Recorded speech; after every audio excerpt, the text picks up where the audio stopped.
Isla sang Boracay ginbuksan na sa mga lokal nga turista sa Western Visayas subong nga adlaw. Si Daryl Marie Sarmiento nakatutok. Umpisa subong nga adlaw ginapahanugutan na ang pagsulod sa mga turista gikan sa mga lugar sa Rion sa Isla sang Boracay. Apang sa karon, kalabanan sa mga nagapadulong sa isla ang mga residente ukon mga nagbalik sa obra. Ini matapos may 6 na ka-hotel sa Boracay ang mahimo makabaton sang bisita base sa listahan nga ginpagwa sang Department of Tourism.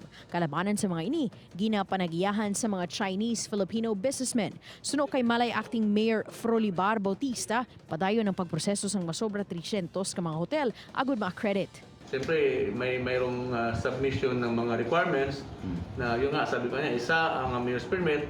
May separado nga linya ang residente kag mga turista. Sa mga turista, istrikto nga ginapatuman ng no booking, no entry. Kinahanglan man nga mag-fill up sang health declaration card.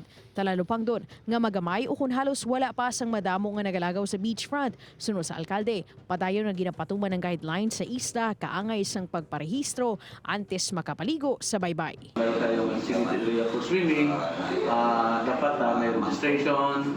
You have to, bago ka punta sa beach, dapat naka-face mask ka. Then maligo, of course, you have to remove the face mask. Then mayroon kang maligo kung naka-face mask.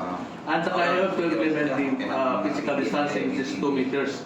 Balita halin sa Isla sang Boracay, Daryl Marie Sarmiento, One Western Visayas.